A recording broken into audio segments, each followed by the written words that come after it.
विद्यार्थियों नमस्कार। मैं डॉक्टर दिपेंद्र कुमार शर्मा आपके अपने YouTube प्लेटफॉर्म पर आपका स्वागत करता हूं। विद्यार्थियों, इस वीडियो के माध्यम से मैं बहुत महत्वपूर्ण इन्फॉर्मेशन आप तक लेकर आया हूं। विद्यार्थियों, इन्फॉर्मेशन क्या है आपको स्क्रीन पर दिखाई दे रहा होगा कि मध्य प्रदेश के यानी कि MP बोर्ड में जो छात्र वर्ष 2024 में कक्षा 10वीं और 12वीं में फेल हुए हैं उनके लिए यह वीडियो महत्वपूर्ण साबित होगा। क्यों होगा? क्योंकि इस वीडियो के माध्यम से हम जो विद्यार्थी 10वीं और 12वीं में फेल हुए हैं उनके लिए मध्य प्रदेश शासन के द्वारा यानी कि मध्य प्रदेश राज्य ओपन बोर्ड के द्वारा रुक जाना नहीं योजना संचालित की जाती है, उसके बारे में विस्तृत जानकारी इस वीडियो के माध्यम से हम देखने वाले हैं।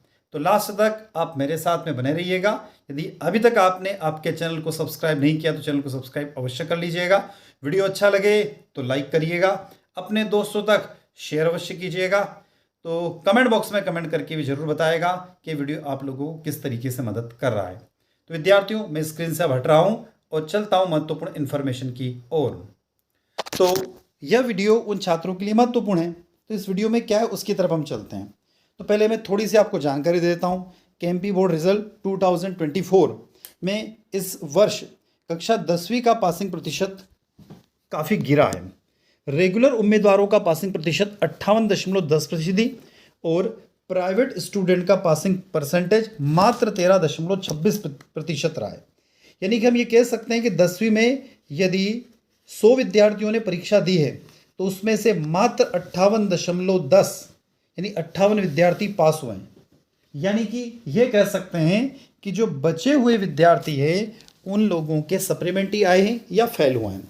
इसी प्रकार से इसी वर्ष 2024 में जो रिजल्ट अभी आया था उसमें 64.49% नियमित उम्मीदवारों पास हुए हैं और 22.46 यानी 22.46% प्राइवेट स्टूडेंट ने कक्षा 12वीं की परीक्षा उत्तीर्ण की है।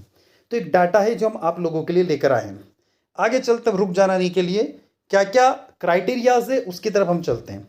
तो मई जून 2024 के तहत रुक जाना नहीं परीक्षा, यह परीक्षा माध्यमिक शिक्षा मंडल मध्य प्रदेश भोपाल द्वारा आयोजित 2024 के अनुत्तीर्ण विद्यार्थी निराश ना हो उनके लिए 20 मई से पुनः परीक्षाओं का आयोजन किया जाएगा और केवल माध्यमिक शिक्षा मंडल मध्य प्रदेश भोपाल से 2024 की परीक्षा में अनुत्तीर्ण विद्यार्थियों के लिए है।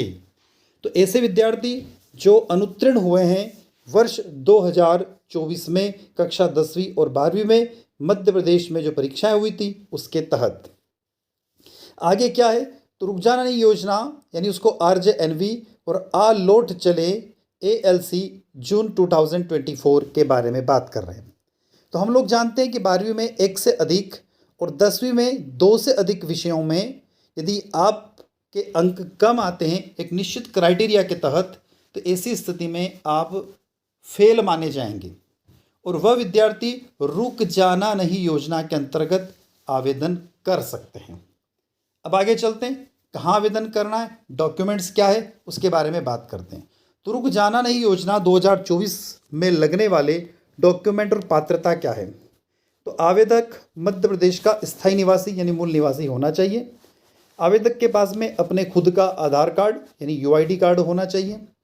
यानी वह विद्यार्थी या तो कक्षा 10वीं में या कक्षा 12वीं में जो फेल हुआ है उसकी जो ऑनलाइन मार्कशीट उसने निकाली है उसका प्रिंट आउट उसके पास में होना चाहिए। उसके बाद में निवासी का प्रमाण पत्र, मोबाइल नंबर और एक पासपोर्ट साइज फ़ोटो आपके पास अनिवार्य रूप से होना चाहिए। बात करते पात्रता, तो माध्यमिक शिक्षा मंडल मध्य प्रदेश भोपाल की फरवरी 2024 में आयोजित कक्षा 10वीं एवं 12वीं की परीक्षा में अनुत्तीर्ण एवं अनुपस्थित रहे विद्यार्थी ही इस रुक जाना नहीं योजना में शामिल हो सकते हैं। यानी इससे पहले जो परीक्षाएं हुई 2023-22 से उसमें अनुत्तीर्ण हुए तो उसमें आप शामिल नहीं हो सकते। ये परीक्षा स्पेशली 2024 में कक्षा 10वीं और 12वीं की परीक्षाओं में अनुत्तीर्ण एवं अनुपस्थित रहे विद्यार्थियों के लिए हैं। अब यहाँ पर शुल्क विवरण दिया हुआ है, फीस क्राइटेरिया क्या है। तो यदि एक विषय में कक्षा 10वीं में आपको सप्लीमेंट्री आई है तो उसके बारे में बात कर लेते हैं। तो एक विषय में आई है तो आपको 605 रुपये देना पड़ेंगे और 25 रुपये शायद उसका पोर्टल चार्जेस रहेगा। 2 विषय के लिए 1210 रुपये, ठीक है। 3 विषय के लिए 1500 रुपये, 4 विषय के लिए 1760 रुपये, 5 विषय के लिए 2010 रुपये और 6 विषय के लिए 2060 रुपये। ये कक्षा 10वीं के लिए बात हो रही है। इसमें एक और यहाँ पर दिया हुआ BPL कार्डधारी अनुसूचित जाति, अनुसूचित जनजाति, महिला और 40% से अधिक विकलांगों के लिए फीस क्राइटेरिया अलग है। क्या है? तो एक विषय के लिए 415 रुपये, यदि कोई गर्ल्स है, कोई लड़की है तो उसके लिए ये कंडीशन है। कोई BPL कार्डधारी है, कोई अनुसूचित जाति का है, अनुसूचित जनजाति यानी SC ST, महिलाएं यानी गर्ल्स और 40% से अधिक विकलांगों के लिए कंडीशन है। तो 835, 1000 ऐसा कुछ दिया हुआ है यहाँ पर 10वीं के बारे में। अब 12वीं में क्या है? तो 12वीं में यदि आप एक विषय की परीक्षा दे रहे हैं तो 730 रुपये, 2 विषय की दे रहे हैं तो 1460 रुपये, लड़कियों के लिए और SC ST के लिए 500 और 960 रुपये। इसी प्रकार से आगे देखें तो यहाँ पर 3 विषय के लिए 1710 रुपये, 4 विषय के लिए 1960 रुपये और 5 विषय के लिए 2210 रुपये। और ये गर्ल्स का और SC ST और 40% से अधिक विकलांगों का क्राइटेरिया यहाँ पर दिया हुआ है। तो ये शुल्क विवरण आप देख लीजिए, कितने विषय में जो विद्यार्थी है वो फेल है उसके अकॉर्डिंग उसका फीस चार्ट यहाँ रहेगा। और उसके अतिरिक्त तो उसको MP ऑनलाइन का जो भी शुल्क वहाँ पर निर्धारित किया गया है वो देना होगा। आगे चलते हैं। रुक जाना नहीं 2024 का सिलेबस क्या होगा? सबसे अच्छी और सबसे महत्वपूर्ण बात, तो रुक जाना नहीं 2024 का सिलेबस माध्यमिक शिक्षा मंडल यानी MP BSc के अनुसार ही होगा।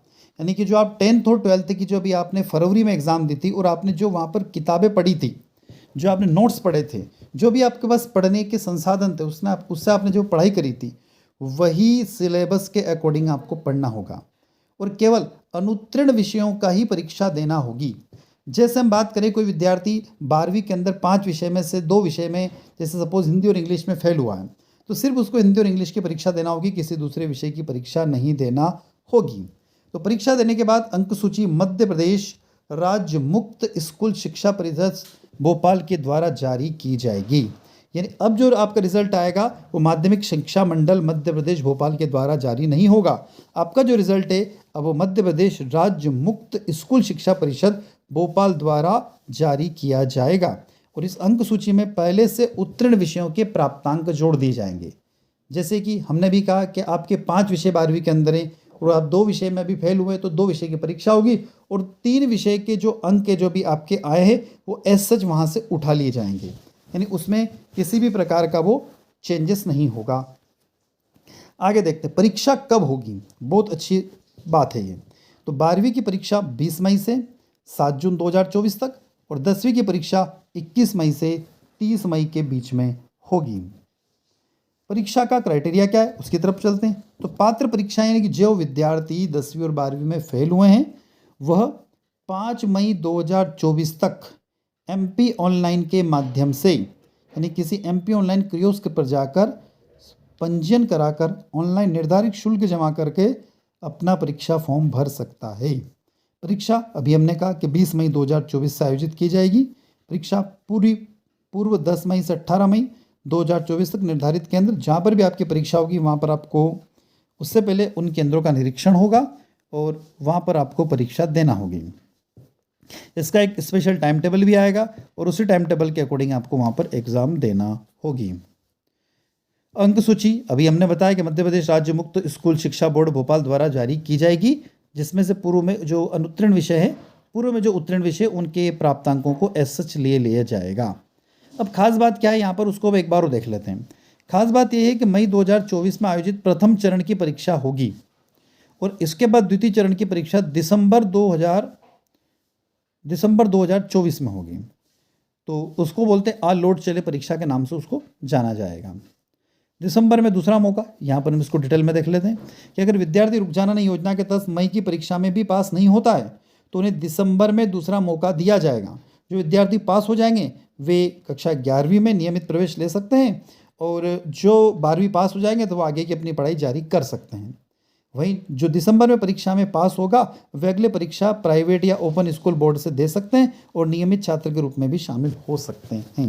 तो अभी एक परीक्षा तो मई जून में हो रही है, तो आपको मई जून में देना होगी। कोशिश करें कि आप यहाँ पर पास हो जाएं। यदि यहाँ पर भी आप उत्तीर्ण नहीं हो पाते हैं तो आपको दिसंबर में फिर दूसरा मौका दिया जाएगा। इसी तरीके से आपको ऑनलाइन फॉर्म भरना होगा और एग्ज़ाम देना होगी। तो विद्यार्थियों, आई होप ये जो जानकारी है आप लोगों को अच्छी लगी होगी। अच्छी लगती है तो आपका अपना चैनल है, चैनल को सब्सक्राइब अवश्य कीजिएगा। वीडियो अच्छा लगता है तो लाइक करिएगा, अपने दोस्तों तक शेयर अवश्य कीजिएगा और कमेंट बॉक्स में कमेंट करके ज़रूर बताइएगा। तो विद्यार्थियों, इसी के साथ हम आपसे विदा लेते हैं। जय हिंद, जय भारत।